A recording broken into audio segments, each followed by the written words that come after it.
So if you're gonna share anything. I just want to have a question. Yeah. Okay. You know, she talked about equity and making sure everybody has the same opportunity and the same learning materials and things like that. One thing that I struggle with is the publisher, the download thing, you know, and some students have it and some students don't. So how, I mean, I struggle with it. So, you know, some students can't afford it. So, you know, affordability. Right. Right. So I struggle with that. I really do. Mm-hmm. Right. How can we solve that problem? Right. I don't know if anybody. I mean, I know so there are obviously financial things that we can help students out, but then not everybody, is eligible for that. I mean, I have one course where the book is included, the download is included in the price of the course. And that's what they're trying to do. Right. A lot more and more courses are trying to do that. So Right. the cost of the publisher materials or anything that comes with it, it's all included in the course fee. Right. I know several courses have done that. That seems to be logical, yeah. But it's not. We're not 100% there yet. Because I had not an argument, but with one of the publishers, and she's like, "Well, they'll do what you tell them to do." Yeah. If they don't have the money, I'm not going to. Well, so right, and that's the question about open educational use, and please feel free to chime in. Is that the more we use those resources, right? It does not cost students anything, right? And books are expensive. Yeah.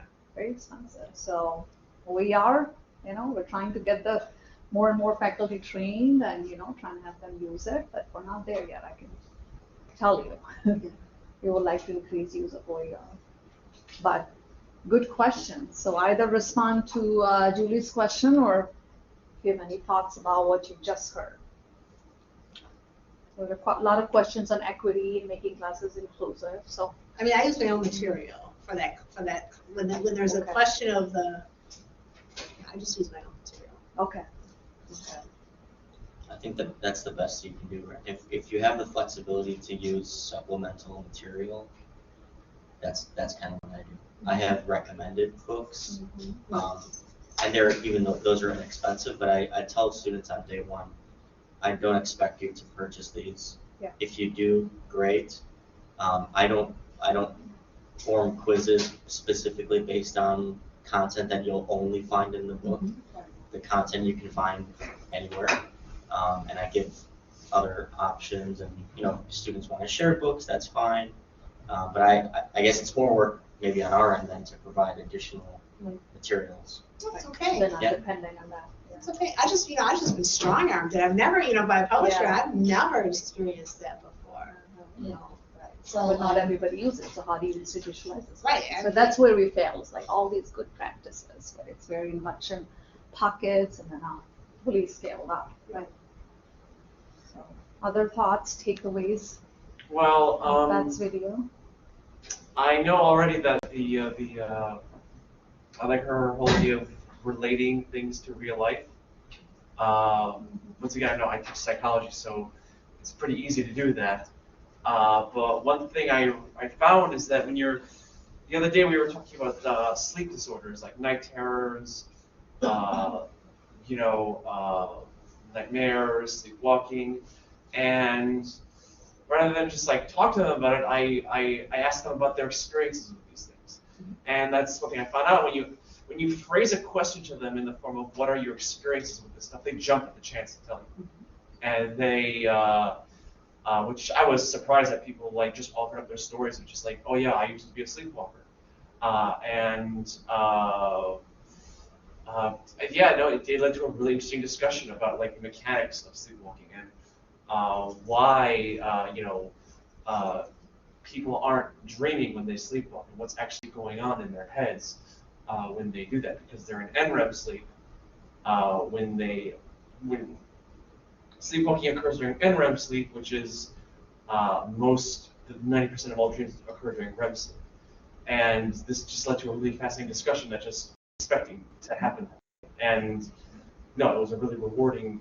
I feel rewarding for them and for me. And some even stayed after class to ask me further questions about the topic. So that was I took that as a good sign,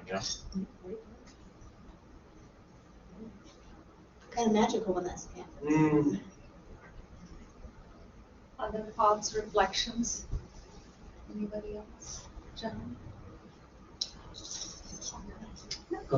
It was about relevancy, you know, it's funny. Not funny, but it was just,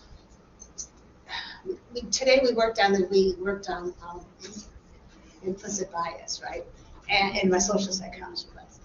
And we took this, you know, the private test, we called the IAT test, and it was put out by Harvard, right? And it's online. And I was very surprised, just a little, that test was fully updated. I mean, I've been using that test for quite a while, but it was fully updated as far as like presidents and that kind of thing. You know, Joe Biden, you know, I was using that when Obama was president. You know, so like he was fully updated. I just was amazed, you know, that they would do that. It's interesting.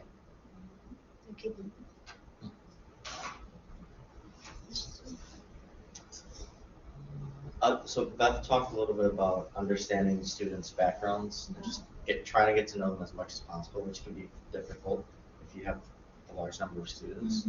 Mm-hmm.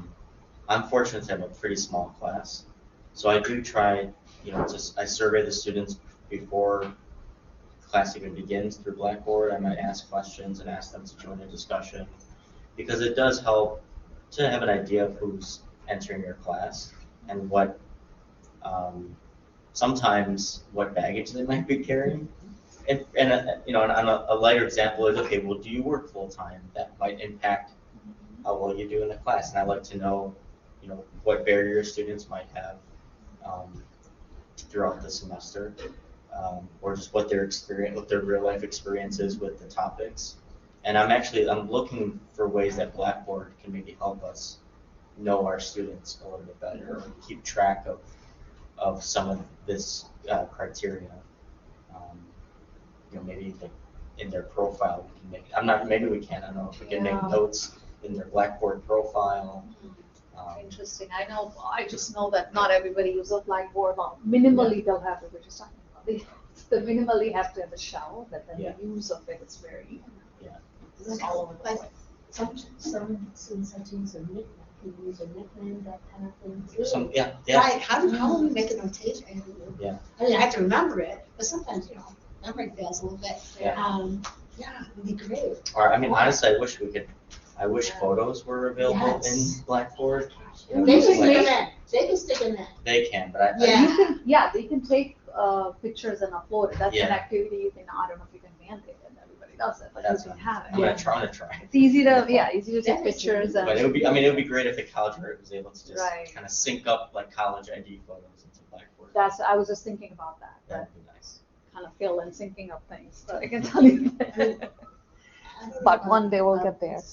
Some students have a religious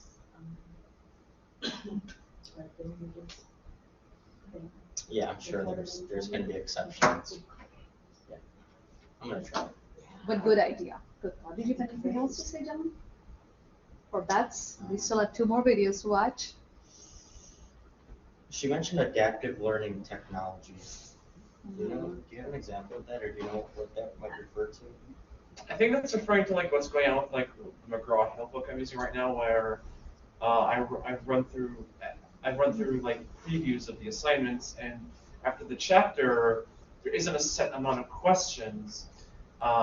It's drawn from a random pool, and it suppose like on the chapter we talked about a little bit about sleep disorders, it would ask them a series of semi-random questions about sleep disorders, and if they got a certain percentage right, like right away, it would jump ahead to the next topic, which would be like hypnosis or meditation.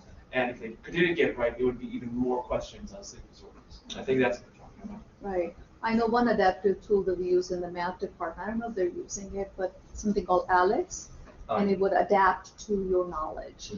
And I think at some point we were using a number of developmental math courses were all adaptive because we didn't believe in like you come with this. It's just like, well, let's see whatever your knowledge base is, we're just going to build upon that. And Alex was very sophisticated in that piece. Right. And the whole course was based on that. Like you start from there. Not everybody's starting here. You start here, and you build it, and all have to go there at their own pace, and it adapts. Okay.